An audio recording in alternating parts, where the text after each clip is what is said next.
I'm Karen Wigen from the History Department. My normal teaching is on the history of Japan, and I also have a background in geography. What does it mean for our imaginations, for our perception of the world, and for the way we navigate the world that we are surrounded by maps? The ubiquity of maps is really quite recent, and the ways in which we use them and take them for granted are also quite recent. And it's as likely that this has affected our imaginations as it is that the creation of the printed book changed our notions about narrative, or that the invention of the web has changed our understanding of, it's become another extension of our brains in a way,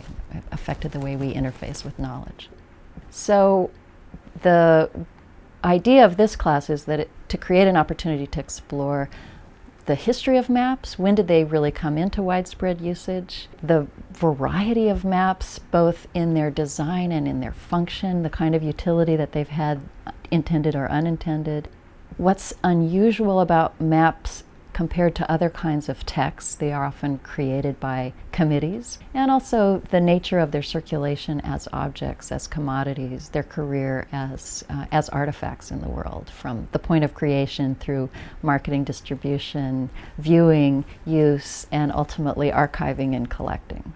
It turns out that Stanford has tens of thousands of maps, a very interesting range. We will also explore the web and explore the ways in which artists are playing with the idiom of cartography in their work. And maybe even have some guest speakers from around campus who use maps in their own work in many, many diverse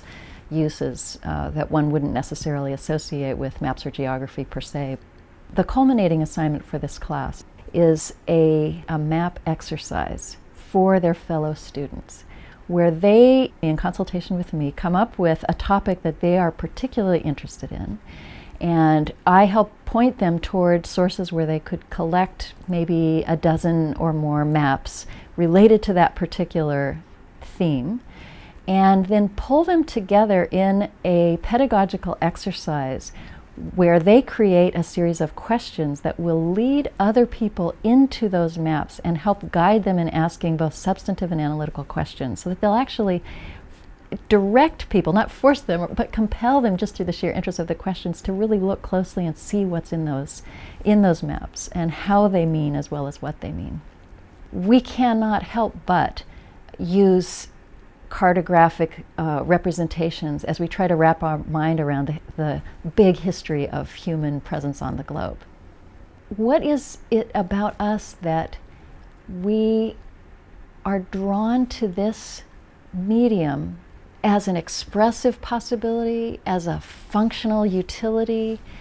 What is it about our minds and about this form and about the way we move through space and about this form that allows it to have such an enduring hold on human literate societies?